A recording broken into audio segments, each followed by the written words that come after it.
Assalamualaikum warahmatullahi wabarakatuh. Waalaikumsalam warahmatullahi wabarakatuh. Bismillahirrahmanirrahim. Alhamdulillahi rabbil alamin. Wassalatu wassalamu ala ashrafil anbiya'i wal mursalin, sayyidina wa maulana Muhammadin wa ala alihi wa ashabihil mujahidin at-tahirin, amma ba'du. Saudara-saudara kaum muslimin rahimakumullah. Taubat berasal dari kata-kata taba yatubu yang isim masdarnya adalah taubatan. Artinya sama dengan roja'a yarji'u, ada ya'udu, pulang atau kembali. Bertobat maksudnya kembali dari yang dilarang oleh Allah.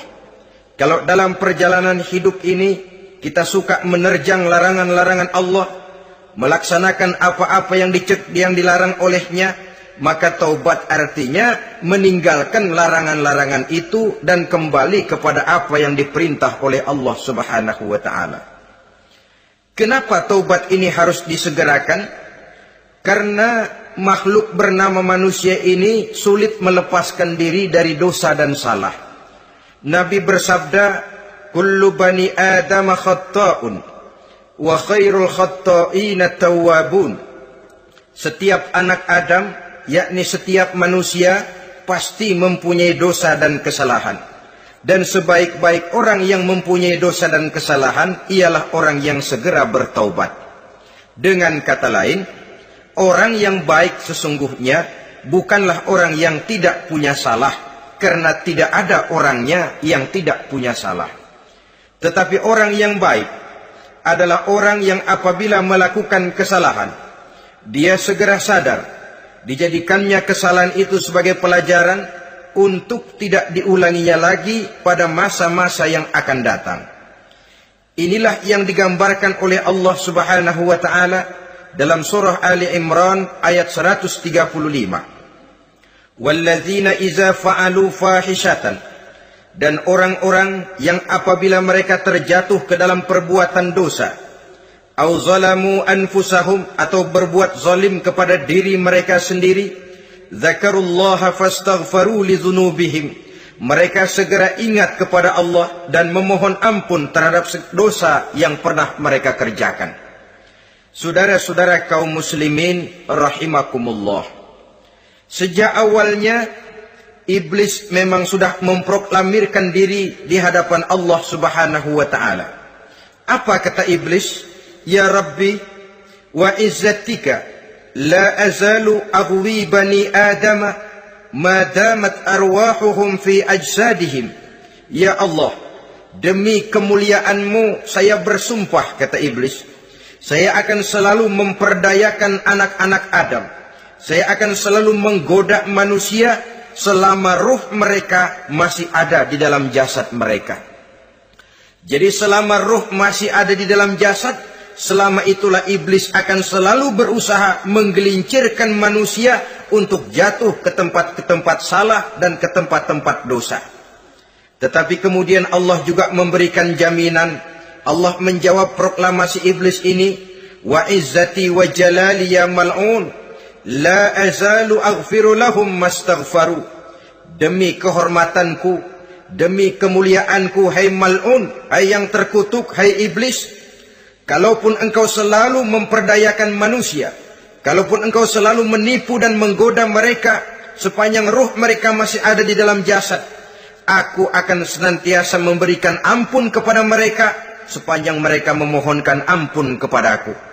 Inilah jaminan dari Allah Subhanahu wa taala. Saudara-saudara kaum muslimin rahimakumullah. Oleh karenanya, apabila kita berbicara tentang taubat, artinya kita berbicara tentang tingkah laku kita dalam kehidupan sehari-hari. Apa yang harus kita lakukan untuk sempurnanya satu taubat? Pertama, menyesal terhadap dosa yang pernah kita lakukan.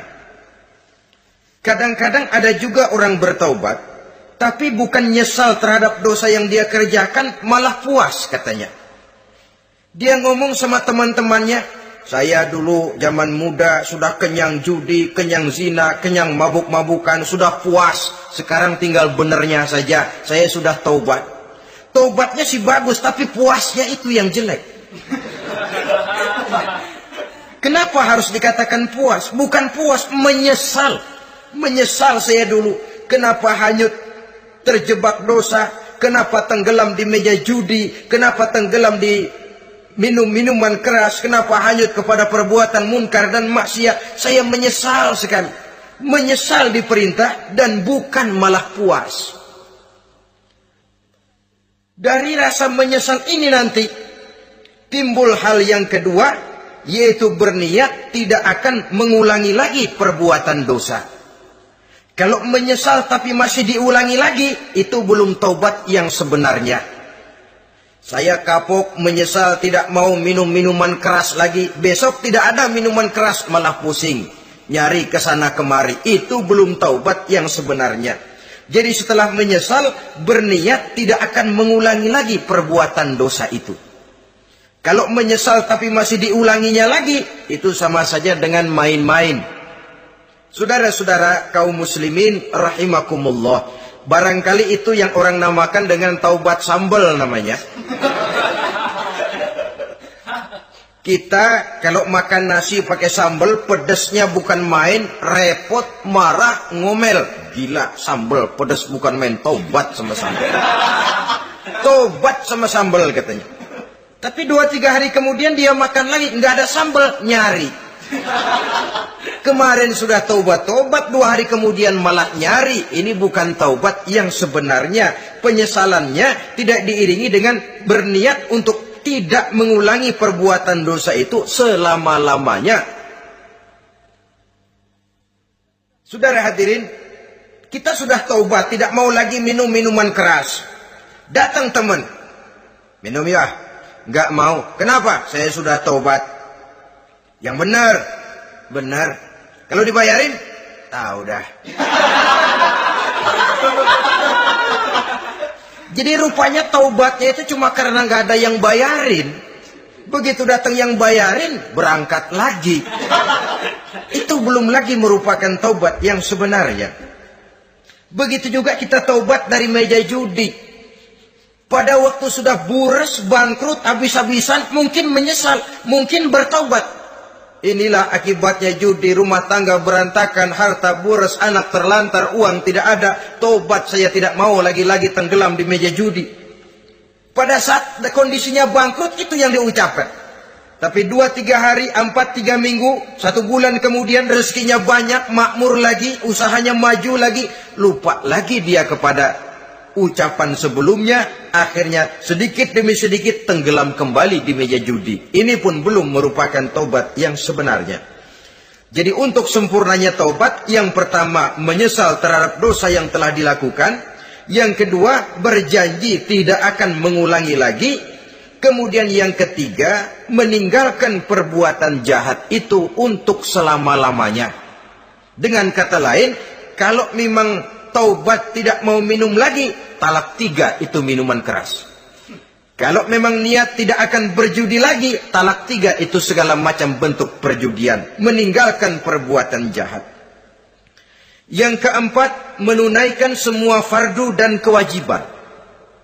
Sebab barangkali pada saat kita tenggelam dalam dosa, perintah-perintah Allah, jangankan yang sunnah, yang wajib saja sering kita lalaikan. Maka apabila diri telah berniat melaksanakan taubat, maka tunaikan semua kewajiban yang disyariatkan oleh agama kepada kita. Yang kelima, meminta halal kepada para lawannya dengan termasuk mengembalikan hak milik orang lain. Ini kalau menyangkut hukukul adamiyin atau hak-hak manusia. Jadi kalau kita berdosa kepada sesama manusia, Allah belum akan menerima taubat kita kalau kita belum minta maaf kepada yang bersangkutan.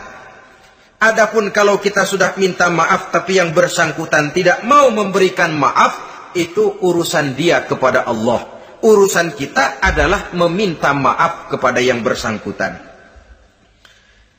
Hal yang keenam, mendidik atau melatih diri untuk bertaat kepada Allah.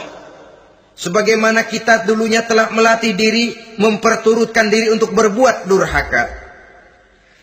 Lalu memperbaiki yang dimakan dan yang diminum. Itu juga merupakan ciri dari orang-orang yang melaksanakan taubat kepada Allah Subhanahu wa ta'ala. Kemudian apalagi? Memperbanyak istighfar di dalam kehidupan. Disabdakan oleh Nabi, inna likulli da'in dawa'un wa dawa'uz zunubi al-istighfar. Sesungguhnya segala macam penyakit tentu ada obatnya, dan obat dari segala macam dosa adalah istighfar. Saudara-saudara kaum muslimin rahimakumullah.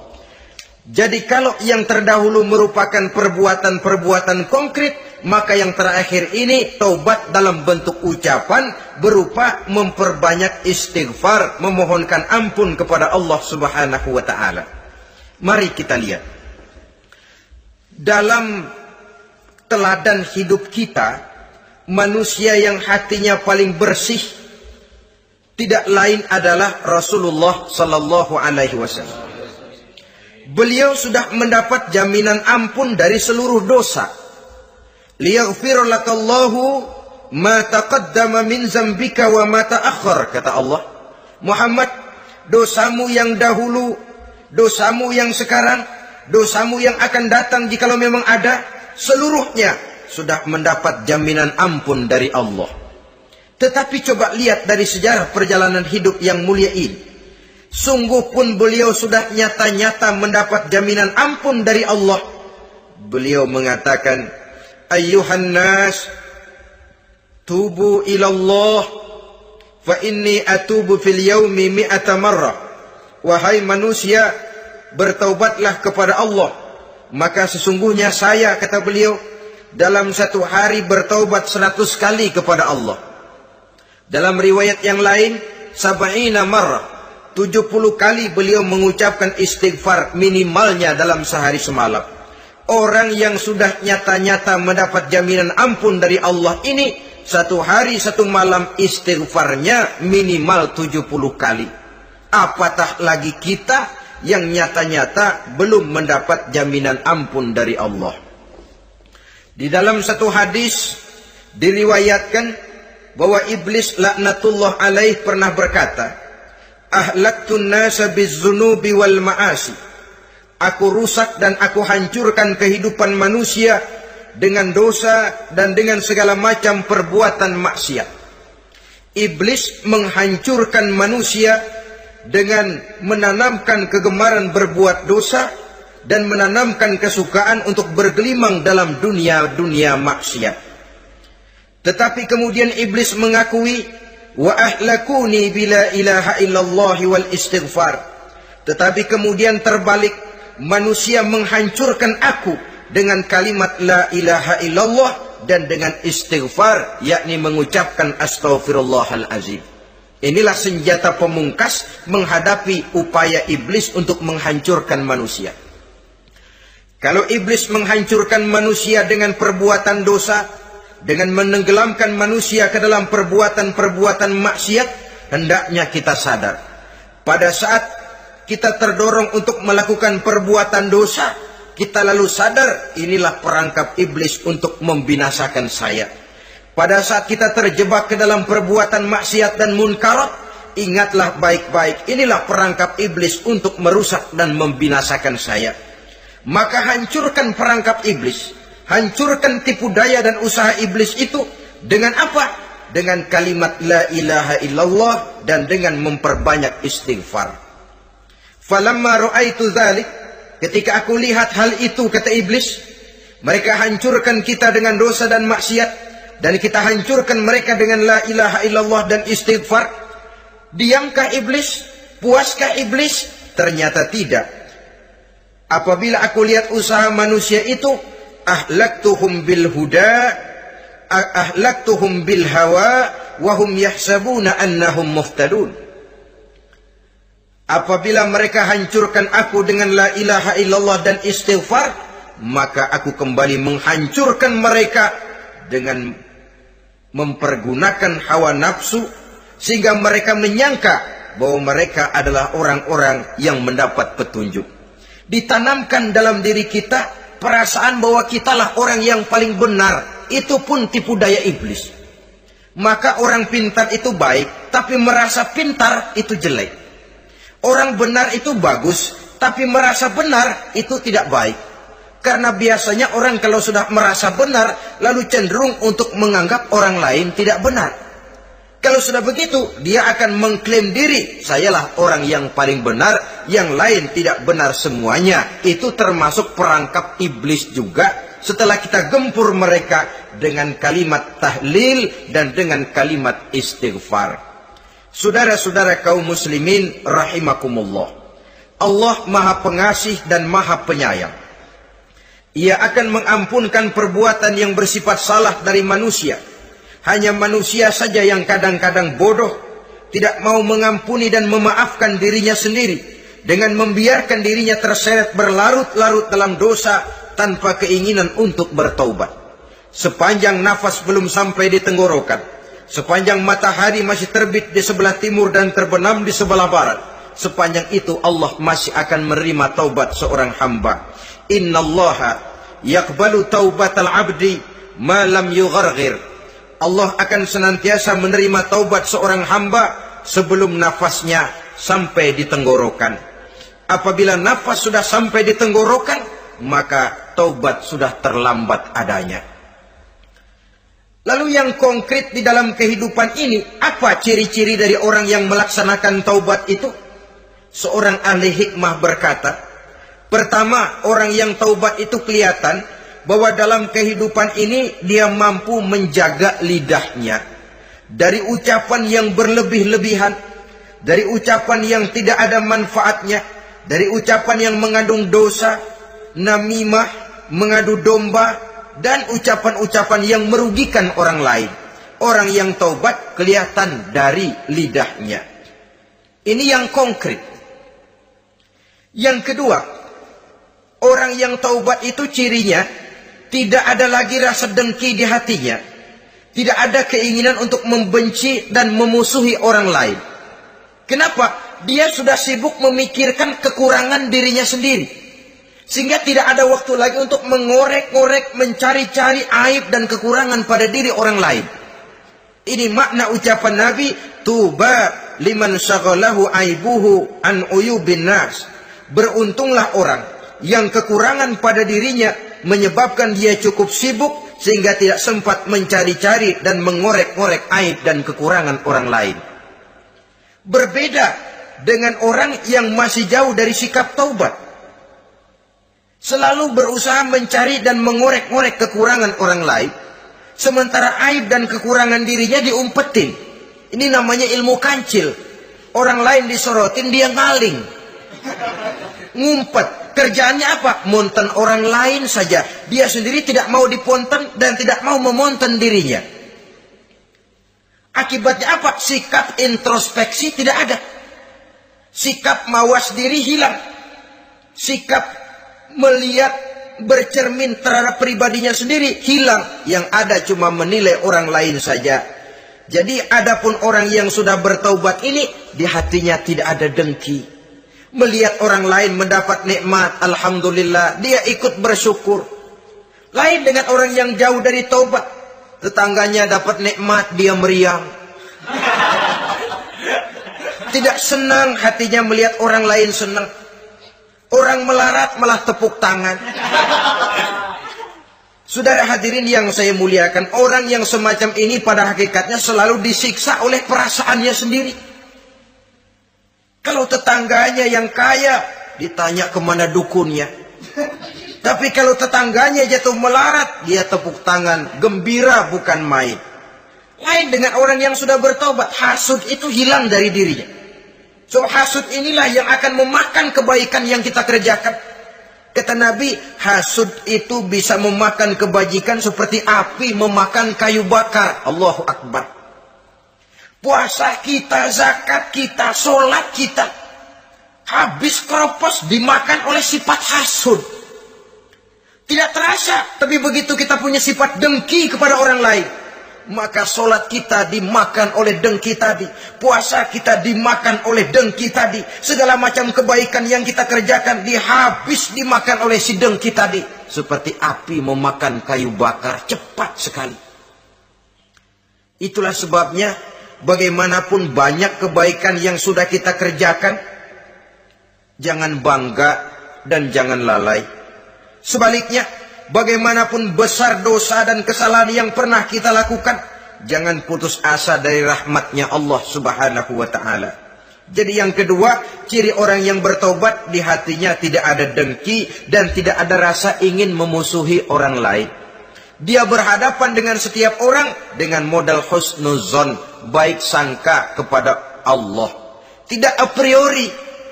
Kadang-kadang ada orang ketemu saja baru tapi sudah punya rasa jelek.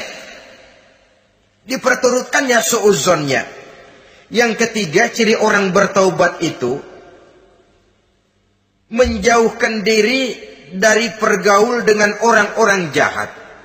Sebab kita tahu bahwa pergaulan sangat besar pengaruhnya dalam ikut membentuk kepribadian manusia. Asyariku wa fi syarri syarrun.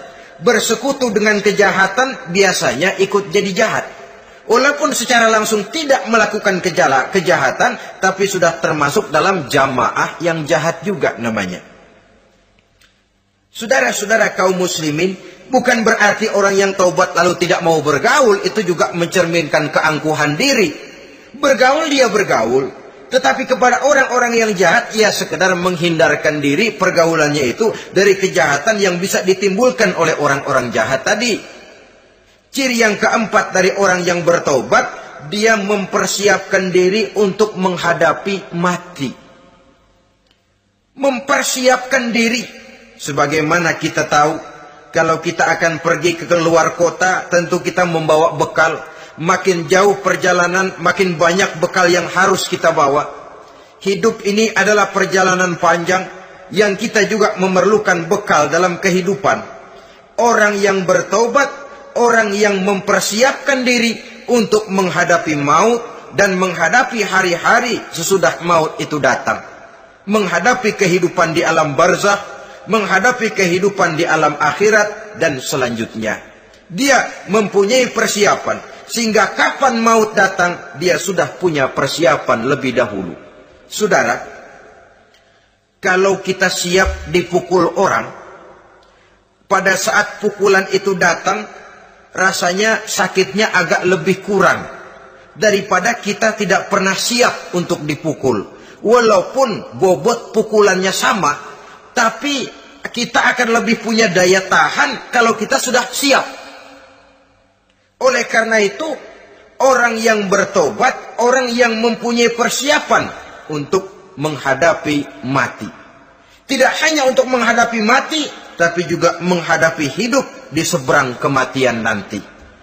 Maka karenanya, dia sibuk dengan dunianya, tapi juga dia lebih sibuk dengan akhiratnya.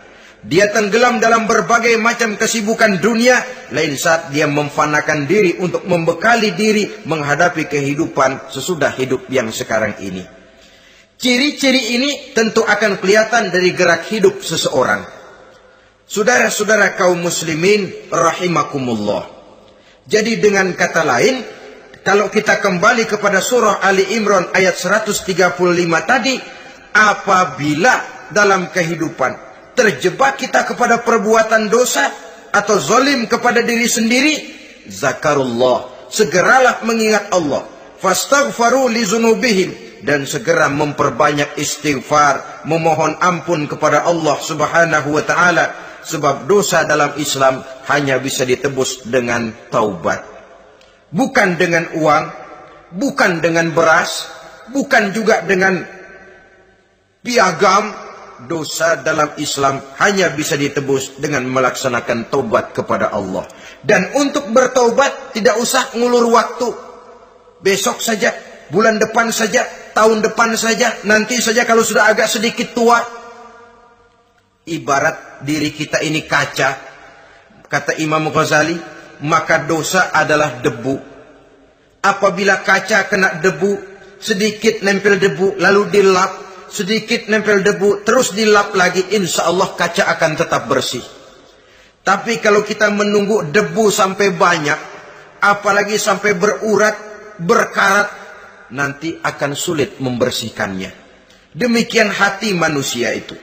Kalau sudah dihinggapi oleh dosa, ditumpuknya lagi, berkarat dosa dalam hati, biasanya berat untuk melaksanakan taubat. Untuk lebih meningkatkan pengertian kita tentang ciri dari orang-orang yang bertaubat, mari kita ikuti sebuah dialog yang pernah terjadi antara Rasul dengan para sahabat. Satu hari ketika sedang berkumpul dengan para sahabat, baginda Rasul bertanya, "Atadruna manit taib?"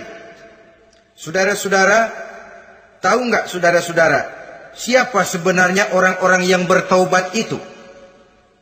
Macam-macamlah jawaban para sahabat, tapi yang jelas akhirnya mereka berkata, Allahu wa rasuluhu a'lam. Allah dan Rasulnya yang lebih tahu siapa sebenarnya orang yang bertaubat itu. Atas jawaban ini, baginda Rasul lalu menegaskan. Pertama, man taba wa lam yata'allamil ilma falaysa bitaibin. Siapa orang yang mengaku bertaubat kepada Allah, lalu dia tidak mau mencari ilmu, tidak mau belajar, falaysa bitaibin, maka dia belum termasuk orang yang bertaubat. Jadi di sini jelas bahwa bukan hanya dari dosa kita bertaubat, juga bertaubat dari kebodohan. Dalam arti tidak membiarkan diri kita bodoh terus menerus. Dengan bahasa anak sekarang, bodoh tapi betah.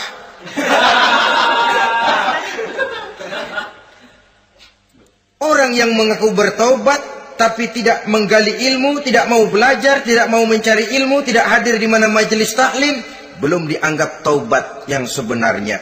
Jadi grafik orang yang taubat itu kelihatan dari kesungguhannya mencari ilmu, menghadiri majelis taklim, menghadiri kuliah-kuliah, ceramah-ceramah dan diskusi-diskusi keagamaan.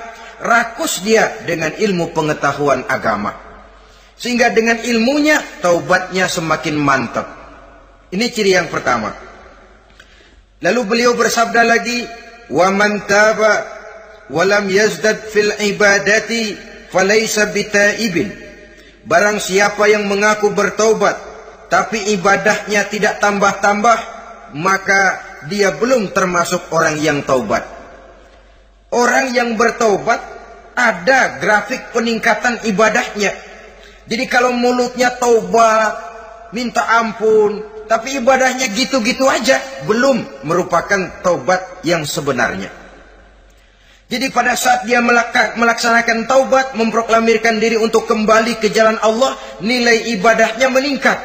Kalau sholatnya tadinya cuma sekedar yang wajib-wajib saja, setelah dia taubat bertambah melaksanakan yang sunnah, rawatibnya, qobliyah, ba'diyahnya, atau kemudian nawafilnya berupa tahajud, hajat, duha, istikharah, dan sholat-sholat sunnah lainnya.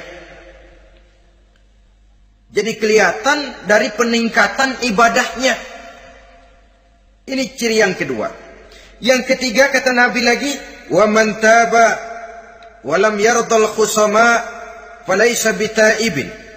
Barang siapa yang mengaku bertaubat kepada Allah tapi dia tidak bisa meridhoi musuh-musuhnya, maka belum lagi dia dianggap orang yang bertaubat.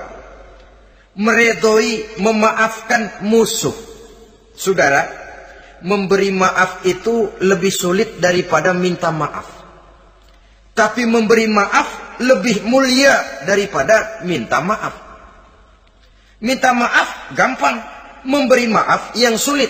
Karena itu orang yang memberi maaf menunjukkan jiwa yang lebih luhur daripada orang yang minta maaf. Sebab apa? Posisi orang yang memberi maaf kan posisi orang yang menang. Biasanya dalam posisi menang orang gampang congkak dan sombong. Orang datang minta maaf kepada kita, lalu timbul keseganan. Iya, minta maaf sih gampang. Memberi maaf itu yang sulit, tapi itu yang sangat dianjurkan. Dan itu merupakan ciri dari orang-orang yang bertaubat. Lalu apalagi? Wa man taba wa lam yughayyir libasahu wa zinatahu falaysa bitaibin. Barang siapa yang mengaku bertaubat, tetapi pakaian dan perhiasannya tidak berubah, maka dia belum lagi dianggap bertaubat. Orang bilang pakaian memang kulit, yang penting isi. Tetapi bagaimanapun kulit mencerminkan isi. Dari pakaian kita bisa mengkaji kepribadian seseorang. Saya berpendapat bahwa pakaian penting, kulit juga penting. Kulit penting, isi penting. Kulit tanpa isi tidak ada artinya. Isi tanpa kulit juga meragukan orang. Wah, yang penting kan isinya, kulitnya gimana saja. Saya mau tanya, saudara dapat duren di jalanan, isi aja nggak ada kulitnya. Kira-kira dimakan nggak duren? Paling kurang akan menimbulkan keraguan. Jangan-jangan sudah dicampur racun ini.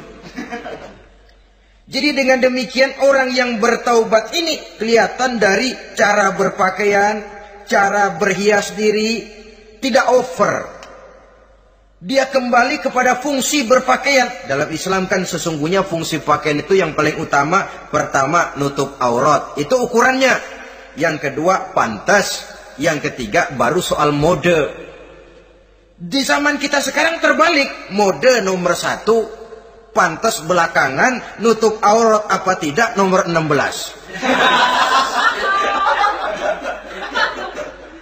Kalau sudah mode, kita kira kekurangan pertimbangan. Ini buat saya pantas apa tidak, ini menutup aurat apa tidak. Kita balik. Padahal fungsi berpakaian dalam Islam tujuan utamanya pertama nutup aurat. Biar modenya mutaakhir, ciptaan Pierre Cardin sekalipun, kalau memang tidak nutup aurat, ya hukumnya masih belum berpakaian. Atau juga ukuran yang kedua, pantas. Yang orang lain pantas, kita pakai, belum tentu kita pantas. Kita kadang-kadang kehilangan pertimbangan. Lihat iklan, bintang film memakai pakaian yang begini bagus, lalu kita pakai saja. Ya tentu namanya bintang film. Kadang-kadang pakaian untuk show dipakai buat kondangan. Akhirnya habis sekampung orang nonton dia. Yang nggak pantas toh, nggak wajar. Saudara hadirin yang saya muliakan, orang yang bertobat kelihatan dari pakaian dan perhiasannya. Kalau sudah memakai perhiasan, ya sekedarnya saja. Tidak lalu dengan niat supaya orang tonton, supaya orang lihat, supaya orang tahu dia kaya, supaya timbul decak kagum, asal dia lihat orang lalu wah. Kalau sudah diwahi lalu senang. Saudara hadirin yang saya muliakan, kemudian kata Nabi lagi, wa man taba wa lam yubaddil ashabahu falaysa bitaibin.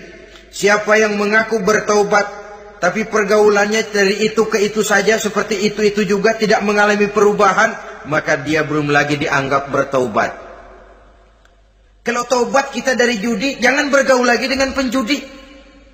Dalam arti jangan berkumpul di majelis judi.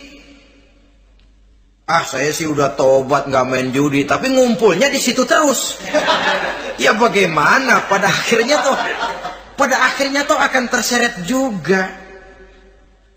Saudara hadirin yang saya muliakan, jadi dengan demikian lingkungan juga sangat besar pengaruhnya dalam kriteria orang yang bertaubat.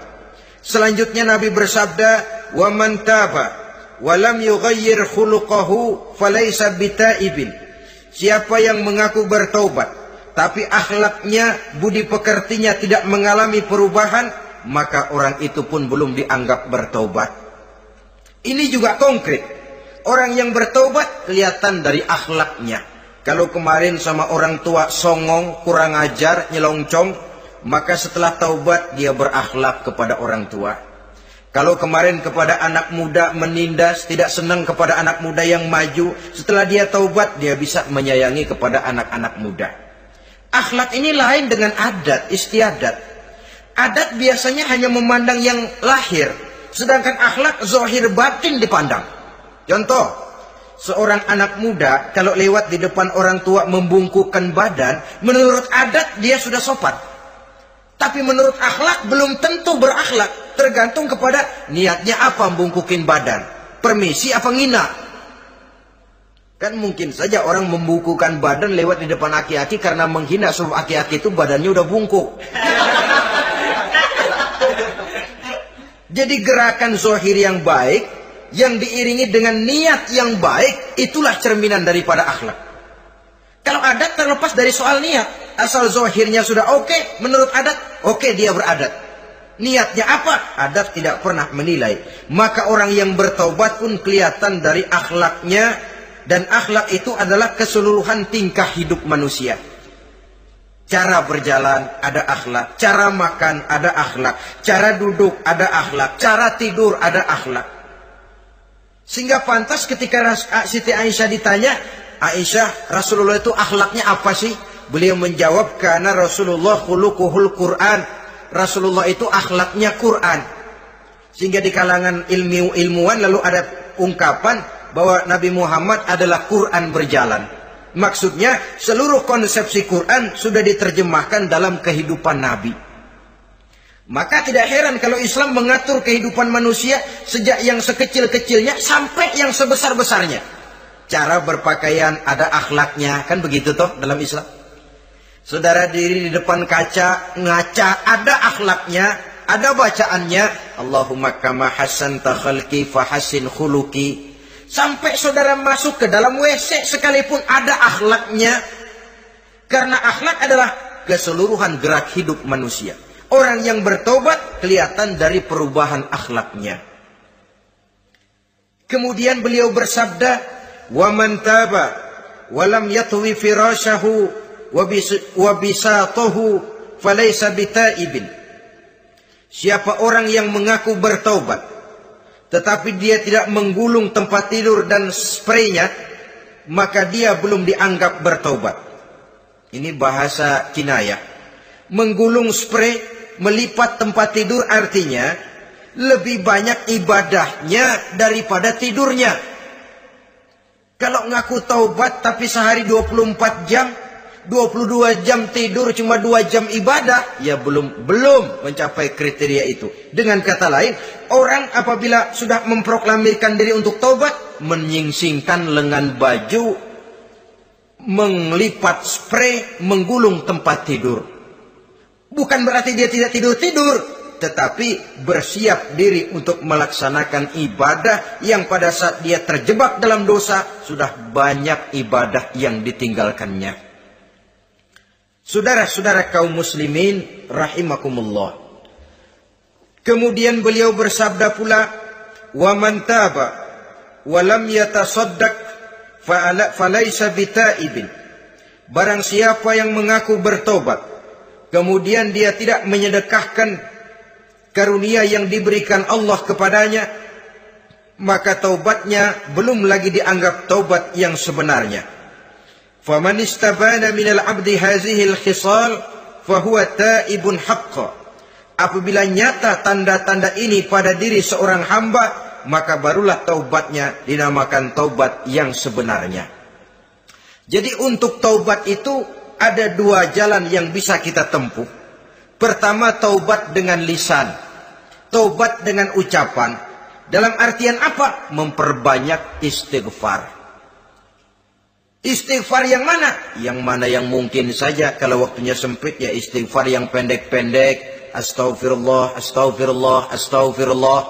Mau yang lebih panjang, astaghfirullahalazim allazi la ilaha illa huwal hayyul qayyum wa atubu ilaih min jami'il ma'asi waz zunub la haula wala quwwata illa billahil aliyyil azim. Ada waktu yang lebih panjang lagi membaca sayyidul istighfar. Tiap kali berbuat jahat, tiap kali diiringi dengan istighfar. Nah, ini yang bisa runtuh dengan istighfar ini dosa apa? Dosa yang ringan, dosa yang biasanya dilakukan oleh panca indera kita. Mata, ini dosa mata, insya Allah bisa runtuh dengan istighfar. Ngelihat yang haram, cepat nunduk, astagfirullah. Habis nunduk jangan ngeliatin lagi. Kadang-kadang ngelihat nunduk, istighfar, melotot lagi, istighfar lagi.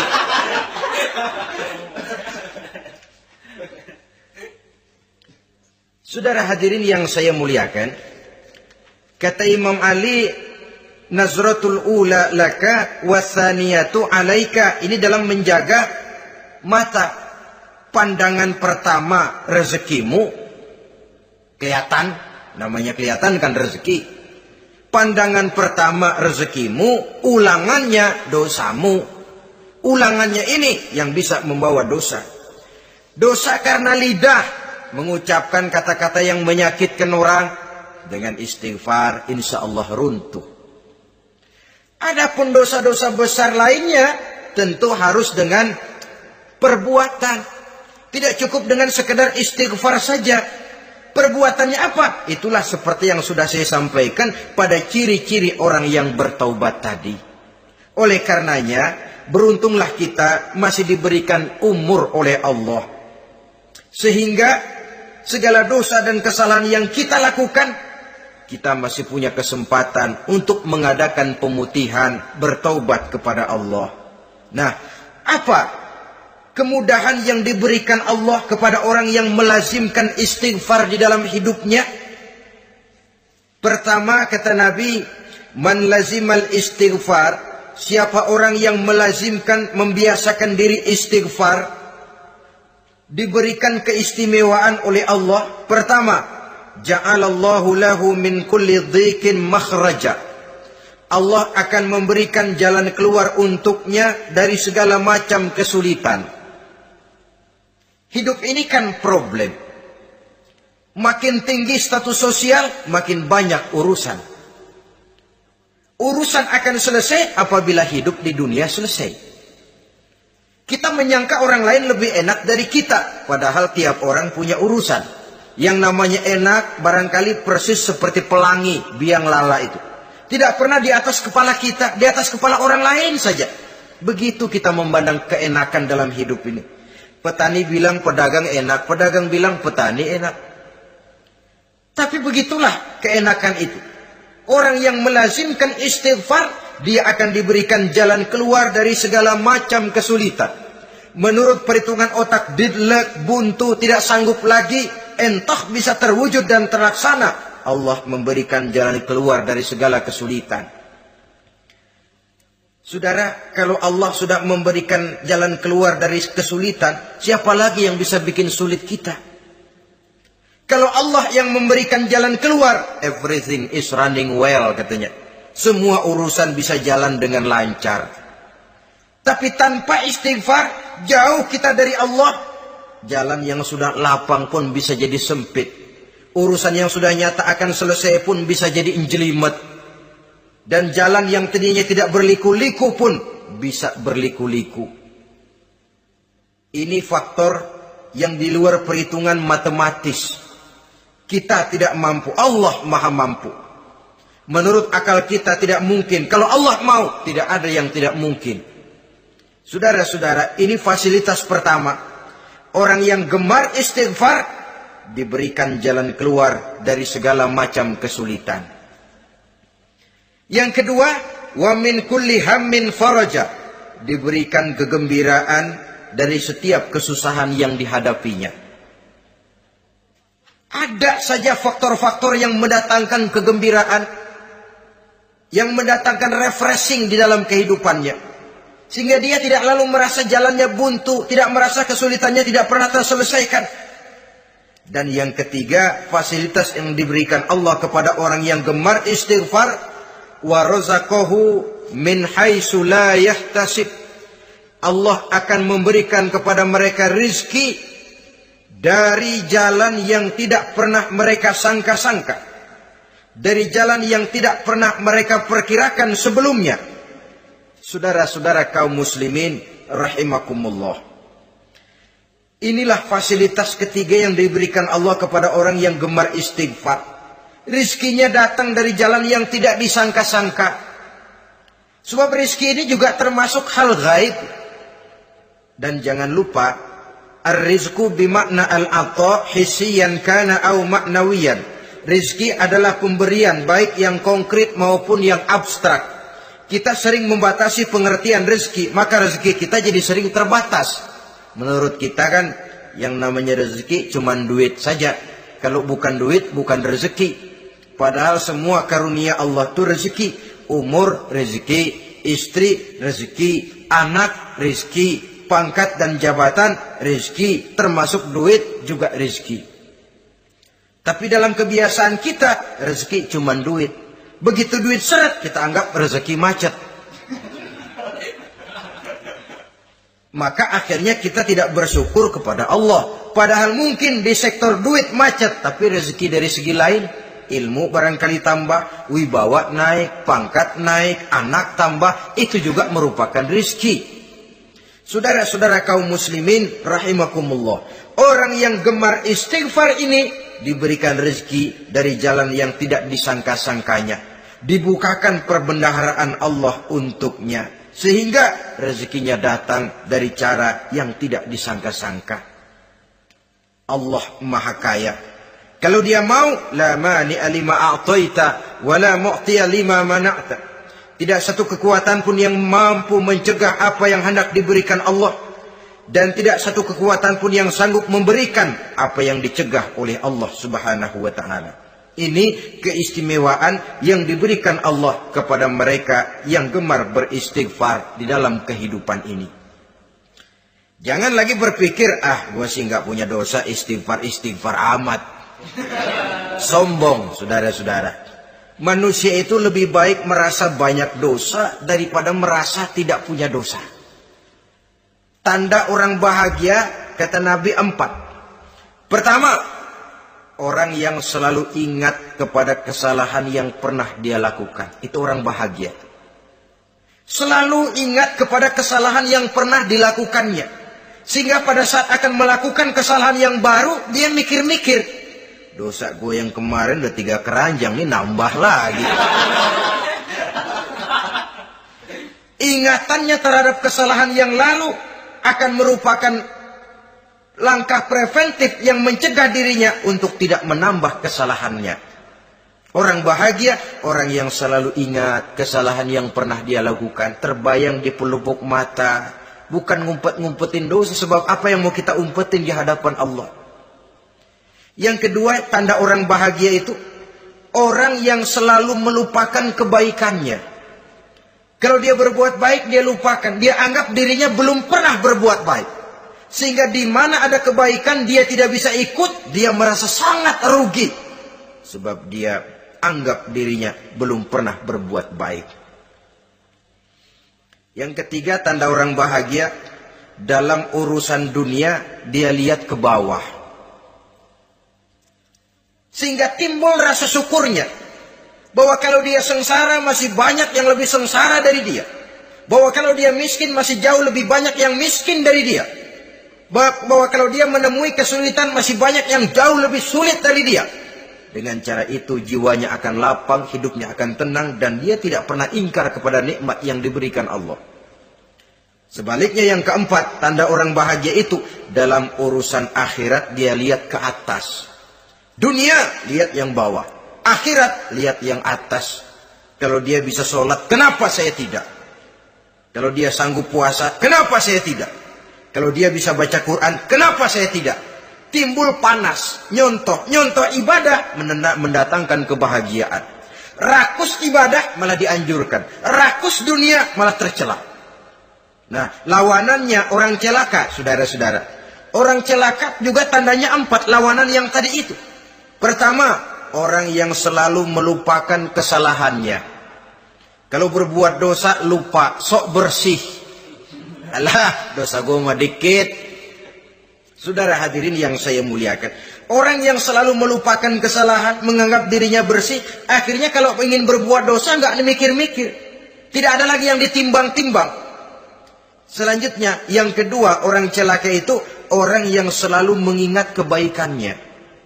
Akhirnya apa? Timbul sifat nepuk dada, membanggakan jasa. Lahirlah pahlawan-pahlawan kesiangan. Selalu membanggakan diri, nepuk dada. Kalau enggak saya. Itu masjid, kalau enggak saya. Itu pesantren, kalau enggak saya. Itu umat, kalau enggak saya. Memangnya kalau enggak sampean kenapa? Orang yang celaka adalah orang yang selalu menghitung-hitung kebaikan yang pernah dikerjakannya. keikhlasannya kurang, makin dia hitung, makin kurang nilai pahalanya itu. Makanya kalau berbuat baik, ya anggap saja buang sampah, gak usah ditengok-tengok, gak usah diingat-ingat, dan gak usah mengharap orang yang kita tempat berbuat baik akan membalas kebaikan. Saudara hadirin yang saya muliakan, yang ketiga, tanda orang celaka dalam urusan dunia ngelihatnya ke atas. Panasnya timbul, syirik dan dengkinya naik, rakusnya jadi.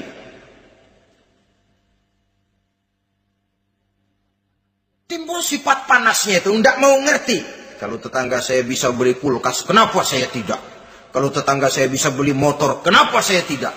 Kalau tetangga saya bisa beli mobil, kenapa saya tidak? Gaji nggak cukup, tuyul piara.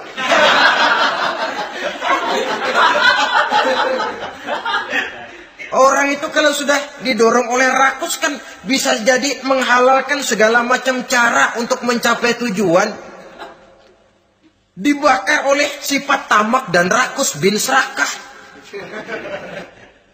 Nah, kalau sudah didorong oleh rasa rakus, yang segera tersingkir pertama rasa malu. Orang kalau sudah rakus nggak ada malunya, rasa malunya hilang. Padahal syarat jadi orang itu kan kalau punya rasa malu. Nggak punya rasa malu, kurang syarat jadi orang. Akan bagaimana jadinya masyarakat, bahkan bangsa dan negara, kalau rakyatnya sudah tidak punya rasa malu. Yang kedua, rasa takut hilang, terutama takut kepada Allah. Sirna sama sekali. Sudah tujuan menghalalkan cara. Yang keempat, tanda orang celaka dalam urusan akhirat, lihatnya malah ke bawah. Kenapa kamu enggak sholat? Itu bapak anu yang tuaan, enggak, saya enggak lagi. Kenapa ngelihatnya mesti kepada yang begitu? Sehingga lalu tidak ada gairah untuk mencontoh. Saudara-saudara kaum muslimin rahimakumullah, walaupun serba singkat oleh karena terbatasnya ruang pembicaraan ini, mudah-mudahan bisa memberikan gambaran sepintas tentang ciri-ciri orang yang bertaubat. Dengan harapan, marilah kita menjadi orang yang bertaubat sebenarnya dengan ciri menyesal terhadap dosa yang pernah kita lakukan, meninggalkan perbuatan jahat, dan berjanji tidak akan mengulangi lagi perbuatan jahat itu. Kalau dia menyangkut hak-hak manusia, maka hak itu harus kita kembalikan, dan kepada yang bersangkutan kita harus meminta maaf. Apabila ditambah dengan kegiatan lisan, memperbanyak istighfar dalam kesempatan yang mungkin di sepanjang perjalanan hidup ini. Ini sajalah yang kita bicarakan pada pertemuan kali ini. Terima kasih atas segala perhatian. Mohon maaf atas segala kekurangan. Usikum wa nafsi bitaqwallah. Wassalamualaikum warahmatullahi wabarakatuh. Waalaikumsalam.